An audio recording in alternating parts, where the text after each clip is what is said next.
So we finally got around to seeing that new state of play, and they mentioned Judas. It's not the first time we've heard of that game. That's a new Ken Levine game. He's the creator of Bioshock. And I knew that game was coming out. I didn't really have any kind of reference for what Bioshock was. So I figured, you know what? Let's go play Bioshock. So after all of this time, I have finally played it. Bioshock originally came out back in 2007. So I was in the 7th grade.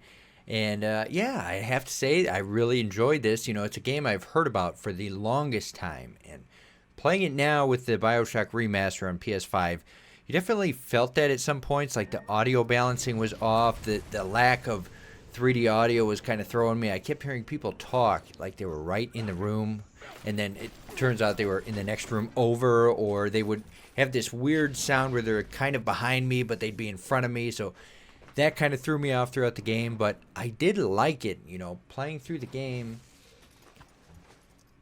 At first, I don't necessarily want to spoil too much of the game here, so go play it if you haven't already. If you have any kind of interest in Bioshock or Ken Levine or Judas, go play it. It was interesting, but for one, the little girls, I didn't really know what I was getting into. I thought it was more of a horror game where the little girls would kind of scream and run at you, or they would call the big daddies in to fight you. And as you're playing, at first I would engage with the big daddies right off the bat because I didn't know any better. And then soon you find out you don't really have to fight them.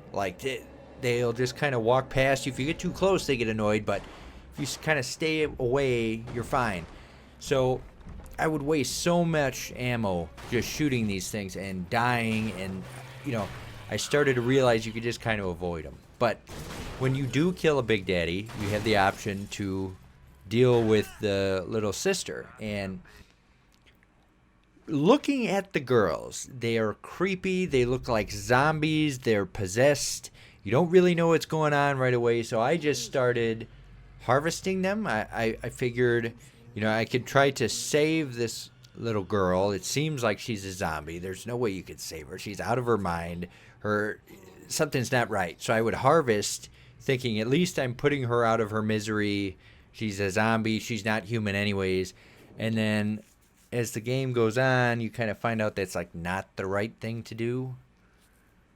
Also, the big daddies at the beginning are not big daddies, they're Rosies. If anyone can explain to me what the difference is between a Rosie and a big daddy, I would appreciate that down in the comments. But anyways, the game starts where your plane crashes and you go down this lighthouse and you're in Rapture and you don't really know what's going on. It's this 50s aesthetic. I didn't really care for it that much. I mean, it got old by the end of the game, and I just wish they would have played up the fact that you were underwater a little bit more. And I know they do that. They have a lot of buildings that are connected with these glass tubes throughout the game, and you have little segments where you walk through them and oh my god, that one's leaking. But I didn't really feel like I was outside. I felt like I was more confined, and maybe that's how they want you to feel if you're in a fishbowl underwater, nowhere to go. But I don't know, it was kind of interesting. You have these enemies, you got the little girls, you got the big daddies, you have magical powers in your left hand and guns in your right hand, and it's fun.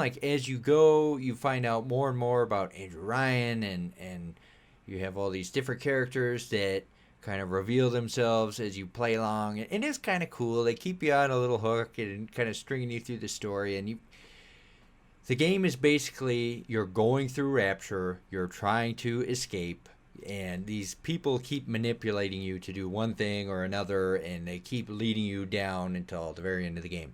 And I'll say this, by the end of the game, I was kind of hooked. There's something that happens later on, and Garrett had kind of warned me, there's a scene where you finally meet Andrew Ryan, and he has this monologue.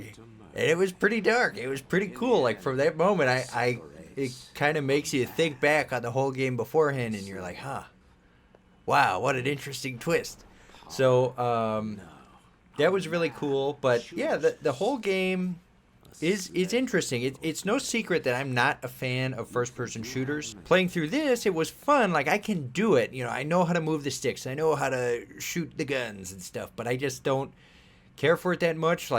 As the game went on, I was starting to feel that where I'm like, I'm just not into this that much, and I would like it to be over. So as I was going, I started to realize, for one, I'm killing the little girls. I'm harvesting them, and this is bad. So that I'm trying to switch out of that and start saving them. I'm not that good at first-person shooters, so then I start to struggle. I'm not killing all the big daddies. I'm not harvesting enough Adam, and Adam is the thing that you use to power up your magic. So kind of in the middle of the game, I started to die a lot. I started to waste a lot of ammo and kind of get stuck. And I realized the best way to play this game is kind of not to stop, like fly through the enemies. Like you kind of have to go head on and like charge some of these things.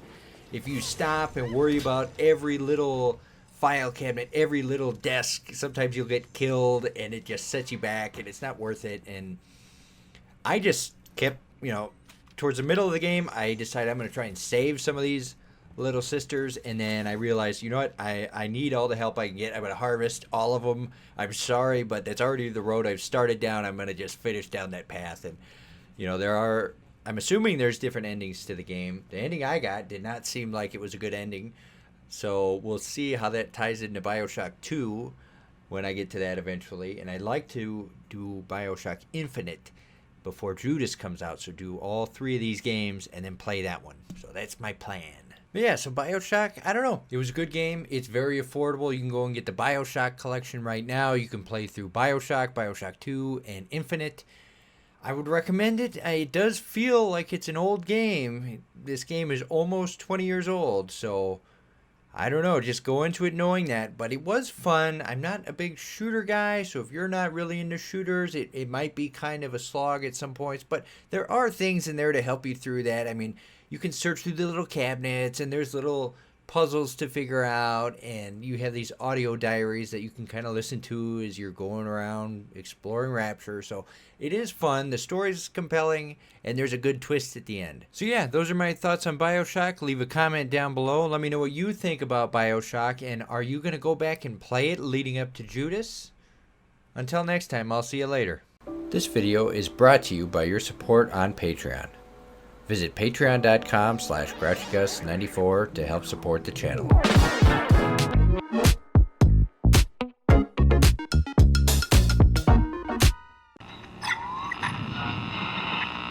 So tell me, friend, which one of the bitches sent to you? The KGB wolf or the CIA jackal? Here's the news. Rapture isn't some sunken ship for you to plunder. And Andrew Ryan isn't a giddy socialite to be slapped around by government muscle. And with that, farewell, or das Lavagna, the general.